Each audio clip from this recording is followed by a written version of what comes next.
Right, I just wanted to answer this question because it's been asked quite a few times, and it was asked quite a few times on the live that I did last night as well. And that is what happens with Cadillac. Now, they've got their drivers' names, and of course, they're coming to Formula One in 2026.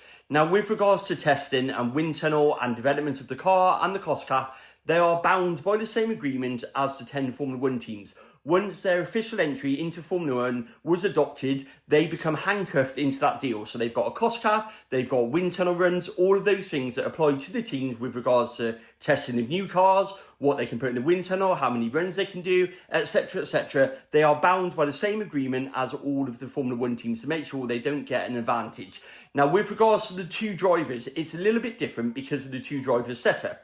So now Sergio Perez is a complete free agent. He left Red Bull at the end of last season. His contract was paid off and terminated. So Sergio Perez is free to do whatever he wants with Cadillac. So he can go in the factory, he can do simulator runs, he can do any mule testing they can do, any testing the previous cars that they might want to run that they can agree with the FIA. Those sorts of things can be done with Sergio Perez. Now, with Valtteri Bottas, it becomes a little bit more complicated because of that Mercedes reserve contract.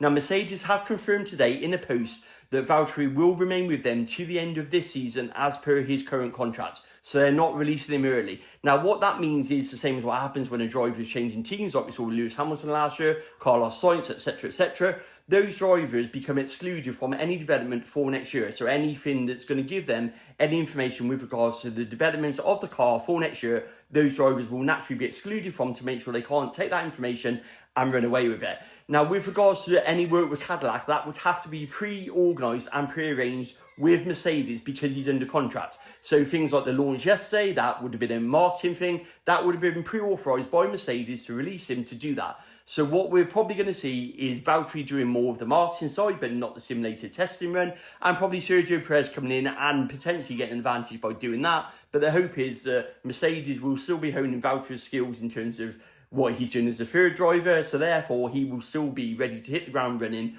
when, of course, January the 1st comes, which is when Valtteri's contract will be ripped up or finished as such, and he will then be free to join Cadillac on a full-time basis, unless, of course, there is any arrangement where Mercedes release him earlier. But currently, that is not on the cards.